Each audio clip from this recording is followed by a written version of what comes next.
Yeah, so my name is Kit. I'm representing the Krungsri Rice Accelerator.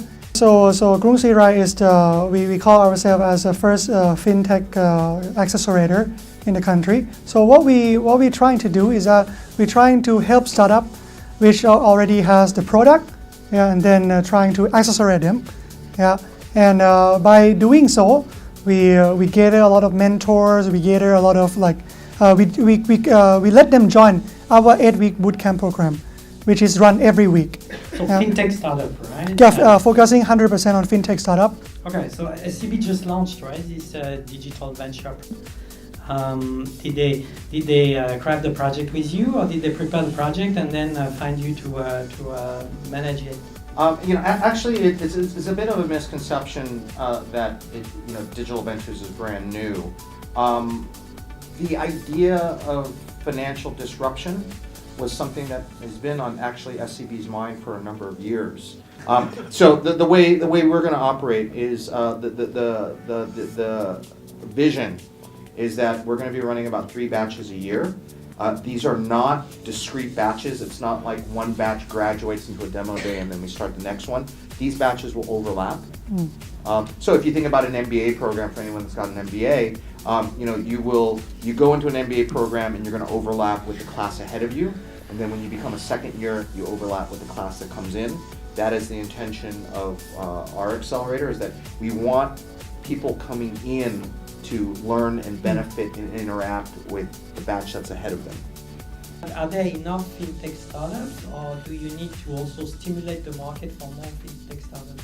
Oh, that's a very good question, because first once we talked to Krungsri, that how many fintech startups in the country? Is that big enough for us? Yeah, because and we're quite surprised when we got a lot of application. Yeah, when we see other competition in Thailand, they get 100 of the startup apply, and then they might select 10%. We did the same. Yeah, we got almost 50, 60 application, and we recruit just about 10. Banks aren't going anywhere. You always hear fintech startups that say we're going to destroy banks in 5 years. Banks are going to disappear. You look at every other industry that's been disrupted, whether it's music production, retail, telecom. No big incumbent has disappeared in the history of the internet. The last big bank to go under was Lehman Brothers, and that's because they just took very serious analog risks with their trading. When we talk about disruption, we're talking about disrupting revenue streams. So all the traditional revenue streams of banks will disappear. But banks are very well capitalized. They have a very long time horizon. We as banks will find alternate revenue streams, just like the recording industry does. Services like Spotify, and you go back to all the BitTorrent and all these services. It threatened the ability to monetize just recorded music, but the industry adapted, and now they're getting a lot of revenues from merchandising, from events, from concerts. So I think banks won't disappear. Okay, so if I have a fintech startup and I want to apply to Krungsri, like Paul wants to do later tonight, how do I do that?